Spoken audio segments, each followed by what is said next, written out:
Hi,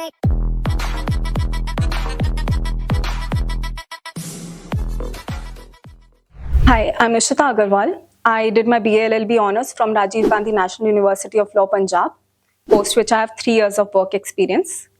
I had 97.43 percentile in XAT, and I had 99.95 percentile in the decision-making section. So decision-making section again is something that XAT aspirants are very doubtful about, because this is something that you do not usually encounter in your MBA preparation journey. I believe that this section is a really amazing one, because it actually judges your decision-making capabilities. And it's not like people usually think that you can only do this section well if you have a corporate work experience, if you've worked in an organization, which is not true. You can definitely develop an intuition for this. It is based as much on ethics as it is on your the knowledge that you gain from work experience. You can the options that you will have, if you just take a look at the previous year question papers, you will be able to see what options seem right to you. You will straight away be able to eliminate about at least 2 or 3 options. There'll be 2 options that will confuse you, and that is something that you how to solve them, how to reach at the correct answer is something that you reach at through practice.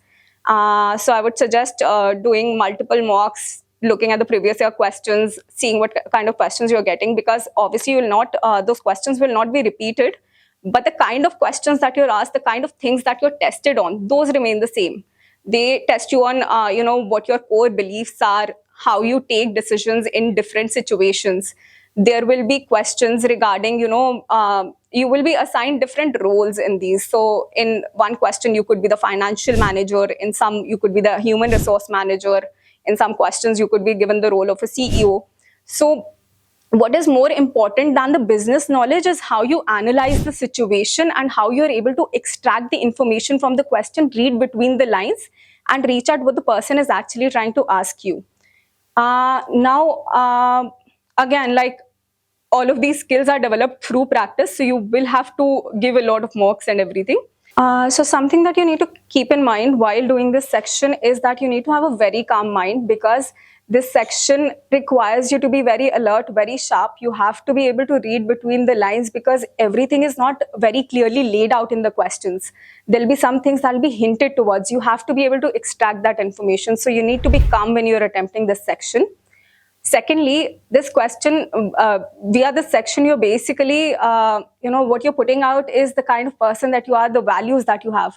So you have to be very clear about them. Another thing that you might be tested on is how well you're able to analyze the short-term and the long-term impacts of problems, because there'll be situations in which an urgent decision needs to be made, which will have a short-term impact. In that situation, how you're supposed to decide on things, that is something you have to distinguish from a situation where you're supposed to take a decision that is going to have a long-term impact on, say, a company's policy or the perception of the company in the market, sort of thing.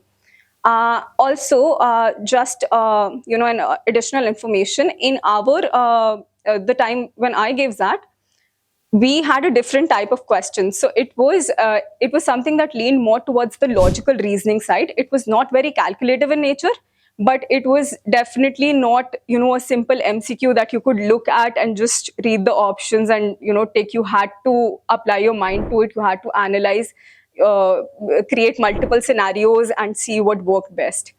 Yeah, so I would just suggest that you take a lot of mocks, because this is something that will come intuitively to you, and this is something that you can definitely work on in the 2 months that you have now.